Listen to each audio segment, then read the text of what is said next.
নীলাঞ্জনাকে বাড়িতে ফিরিয়ে নিয়ে যাওয়ার আনন্দ উল্লাস করতে গিয়ে এবার তার মাঝখানে হঠাৎ করে মাথা ঘুরে অসুস্থ হয়ে পড়লো শ্রোতা। বন্ধুরা ভিডিওটা লাইক দিয়ে দেখতে থাকুন। যে মুহূর্তে কিনা নীলাঞ্জনার বাড়ি ফেরার ওয়েলকাম করতে থাকে সকলে, ঠিক সেই মুহূর্তে নীলাঞ্জনা বাড়ি আসা মাত্র সকলে আনন্দ অনুষ্ঠান করতে থাকে এবং সেই মুহূর্তে হঠাৎ করেই স্রোতের মাথা ঘুরিয়ে দেয় এবং স্রোত যখন মাটিতে লুটিয়ে পড়ে ঠিক সেই মুহূর্তে সার্থক বলতে থাকে যে স্রোত, স্রোত তোমার কী হলো? স্রোত তুমি কথা বলছো না কেন? স্রোত, স্রোত তুমি আমার কথা শুনতে পাচ্ছ? স্রোত তুমি চোখ খুলছো না কেন? অন্যদিকে কথা বলা মাত্র সার্থকের বাপি বলতে থাকে যে মনে হচ্ছে মেয়েটার হয়তো বা নিঃশক্তি থেকে এরকম হয়েছে, ওকে জলদি তুলে ওকে বরঞ্চ শুইয়ে দিয়ে এবং আমি ওকে একটু অবজার্ভ করি। ঠিক সেই মুহূর্তে সার্থক বলতে থাকে যে না বাপি, আমার সেরকম কোনো সিমটমস দেখেই মনে হচ্ছে না যে ওর কোনোরকম কোনো কমজোরির কারণে এরকম হয়েছে, ওর কোনো বড়সড় কিছু হয়েছে। বাপি আমি তোমাকে বলছি। ঠিক সেই মুহূর্তে যখন স্রোতকে হসপিটালাইজ করা হয় এবং স্রোতকে সম্পূর্ণরূপে ডক্টর অবজার্ভ করা মাত্র যখন ডক্টর বেরিয়ে এসে বাইরে বলতে থাকে সার্থক এবং সার্থকের বাপিকে যে কনগ্রাচুলেশনস, স্রোত কনসিভ করেছে, খুব শীঘ্রই মা হতে চলেছে। ঠিক এই খবর শোনা মাত্র সকলের মধ্যে যখন আনন্দের জোয়ার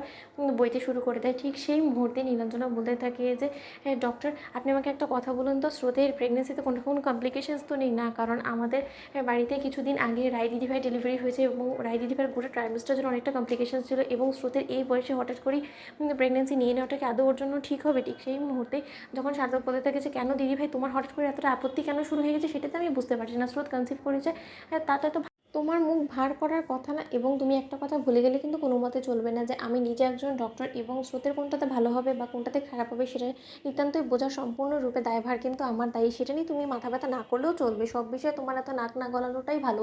অন্যদিকে এই কথা বলা মাত্রই যখন সকলে স্রোতের কাছে ছুটে যায় স্রোতের সঙ্গে দেখা করার জন্য, ঠিক সেই মুহূর্তেই এই সার্থকের বাপি বলতে থাকে যে স্রোত মারে, তুই তো আমার জীবনটা সুখে আরও বেশি ভরিয়ে দিলি। আমার এত দিনকার দেখা সেই স্বপ্নটা তুই অবশেষে পূরণ করতে চলেছিস। আমি খুব শীঘ্রই আমার প্রমোশন হতে চলেছে। অন্যদিকে যখন স্রোত বলতে থাকে যে বাপি, বৌমনি রায় দিদি ভেতরে কী বলছে আমি কিছুই বুঝতে পারছি না, তোমরা আমাকে কেউ কিছু বলবে যে আমার ঠিক কী হয়েছে?